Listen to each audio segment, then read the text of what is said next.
So we've been talking a lot lately, and Esther's been thinking incessantly about it on her own subjects and time, about the power of non-resisted thought, the enormous power of non-resisted thought. I want this, I want that, I would like to have that, but no power in that. And the reason that there's no power in it is because you killed the momentum right away.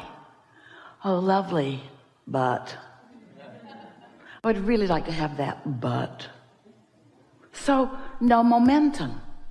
So let's just say that power is momentum, and that momentum is power, and that power is non-resisted and momentum is non-resisted. So the more you allow a thought to flow without resisting it with the contradictory thought, then the more speed it picks up, the more energy it attracts, the more its bigness happens, the more its power happens, the more the force of it happens. Are you getting the sense of what we're talking about? So if you are thinking a thought about something you really, really want, that you've been a while wanting, and your conclusion is it hasn't come yet and is too slow in coming, then when you think about this thought, you think about it with such a mix of resistance that nothing changes. It just stays in its same relationship with you. You want it, but you've got a push-pull going on with it. So no momentum ever happens, and no what feels and looks like magic to you and others ever happens, because you don't allow the momentum to allow it to happen. If you have a thought about something that you don't care that much about, you're not offering much resistance to it because you're not thinking about it that much. But you're not really encouraging the momentum of it either, because you're not focused upon it. But this is the thing that we want you to hear.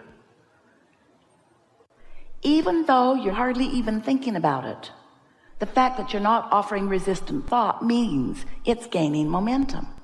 So things you sort of kind of care about or sort of kind of want that you don't offer very much resistance to, they get bigger and bigger and bigger and bigger. The momentum comes and they keep presenting themselves to you in different ways. And then they get big enough that you see them. We love you so much. And then when you see them, what do? But. Then you offer the resistant thought because you believe in the but. You believe in the objectivity. You don't want to look like a crazy dreamer. You don't want to look like someone who doesn't face reality. And we want you to be someone who is fine with us if you face reality. We just wish you'd be a better selective sifter about which parts of reality you face. We don't want you to make stuff up. We don't want you to irritate people by saying things that are absolutely opposite of what they are. But we also want you to speak more about what you desire. So we'll talk about that as we are moving forward here today. How can you manage the energy of your own thoughts? How can you allow more momentum to flow? How can you allow enough momentum of what you desire to flow that your contradictory beliefs don't have enough power to really slow them down that much? If you're at the top of the hill, this is a perfect place for this analogy. Esther was knocked over the first time she saw the San Francisco hills. She couldn't believe anybody was really driving on them. And so we said, Esther, imagine that you're at the top of the hill and you want to give yourself a lesson in gravity and inertia. So you just get behind your car, take it out of gear, take the parking brake off, and push it just a little bit.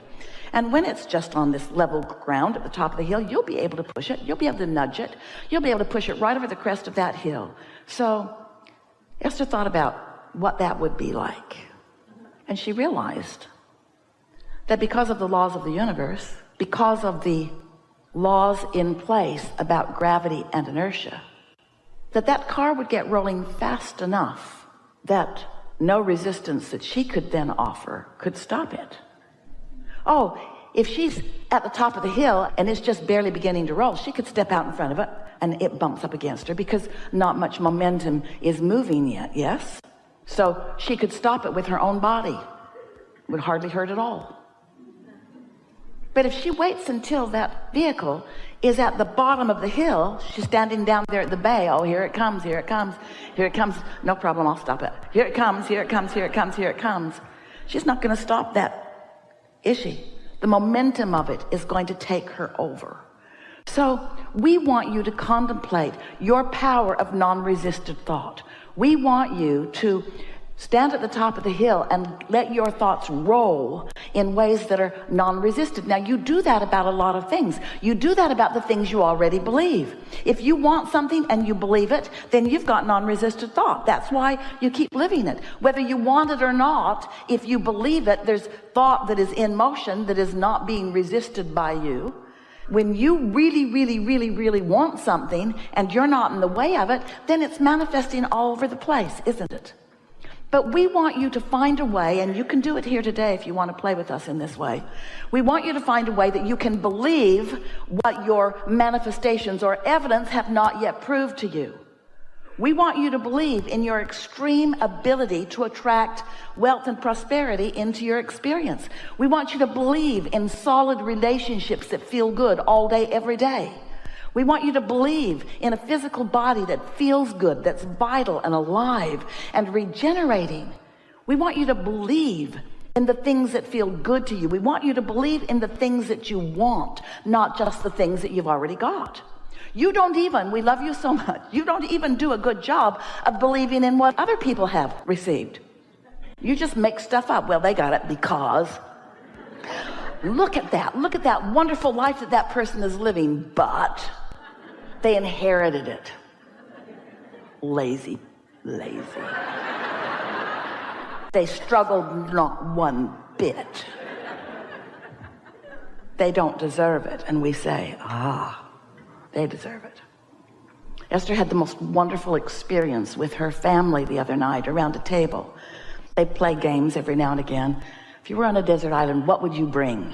What's the one thing that you would bring? Such a fun game. Makes you want to hang out with a lot of people that bring different things. Which is kind of what your plan was when you decided to come into this environment. You needed to hang out with a lot of people that bring a lot of different things. And as you play with each other collectively, you have a lot to choose from. You benefit each other. And so this particular game, Luke asked for the game, and he said, if you could only have one wish, and then right away he said, and you don't get to wish for infinite wishes. He's played with other adults before. What's your one wish? And they went around the table, and Luke said, I want things to be equal. And everyone went, oh. And Esther said, they already are. Nobody wants to buy that because it doesn't look equal. And Esther knew it wasn't the time to explain that source energy is aware of everyone equally and flowing to everyone, and that the abundance is raining down, and that the factor is the letting it in factor, the believing factor, the allowing factor. But here's this young kid, already in his young life, he's decided that things aren't equal because he sees people having different results. And so his assumption is it's in the offering factor. If things aren't equal, then there must be something wrong with whoever is dishing out the stuff. They must be mixed up. They are unfairly offering the abundance to the universe. They're offering it over there and not over there, and they're offering it over there and not over there. Because some people are sick and some people are well and some people are happy and some people are sad and some people are prosperous and some people aren't. In other words, there's all kinds of injustice that this very young person is witnessing as he looks around the world, and his logical conclusion is it's not equal. It's not equal because the manifestations are so varied. It is not equal. And Esther wanted to have 100 hours that she could just sit and softly explain the equality of the law of attraction. the fairness of it, the offering of it to everyone.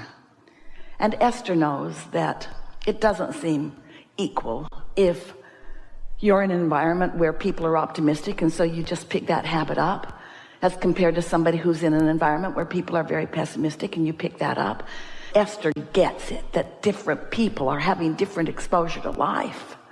But she wants so much for everyone to understand that there is this power of the universe that is available to everyone. And it's a power that, as you pay attention to how you feel, you can feel your in this moment allowance and utilization of it, or you can feel your pinching offiness of it. You can feel it.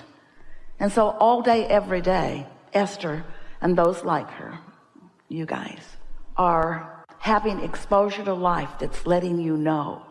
When something comes into your experience, notice the vibrational quality of it. And by that we mean, pay attention to the way that you've been feeling about that. There are two ways to know what you're creating in your experience. Two ways. One is wait till it manifests, and then you look at it and say, yeah, that's about right.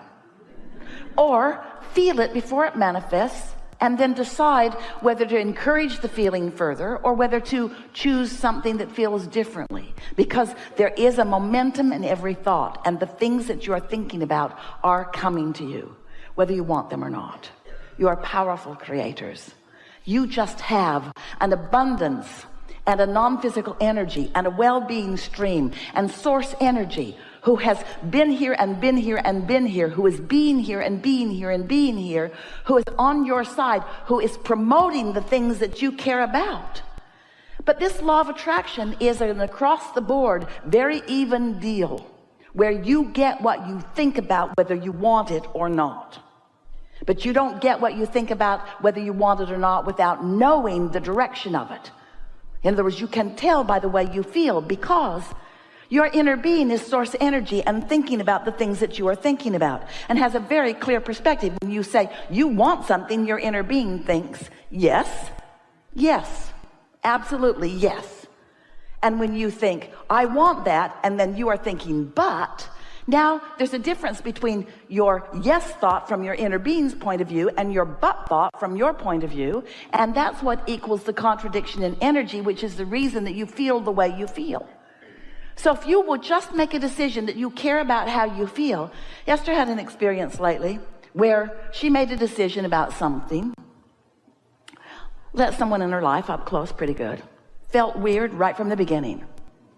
And instead of following her guidance, she overrode her guidance by wanting to give that person the benefit of the doubt. Because that's what good humans do.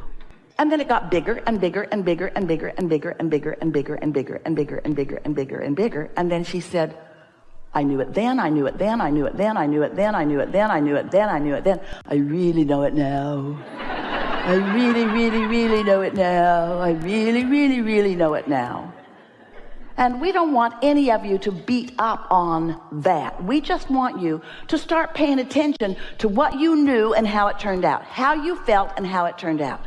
We want you to start guiding yourself in the direction of what you want, not controlling others, controlling your own vibration and therefore controlling your own impulses. You are under the influence of source energy or something else in every moment of every day. And when you are under the influence of source energy, you feel clear-minded and sure-footed. And when you're under the influence of something else, oh, there's impulse. In other words, we get it, that you might feel a desire to help out. We get it, that you might be inspired by something other than source energy, because every thought that's ever been thought still exists. And the law of attraction has gathered those thoughts into rivers and streams and currents that you can step into and have a pretty good ride on. We get it. We just want you to be more selfish and therefore more aware of the vibrational variance, the possible vibrational variance, the probable vibrational variance, the usual vibrational variance between what your inner being is thinking about, whatever you're thinking about, and the way you're thinking about it.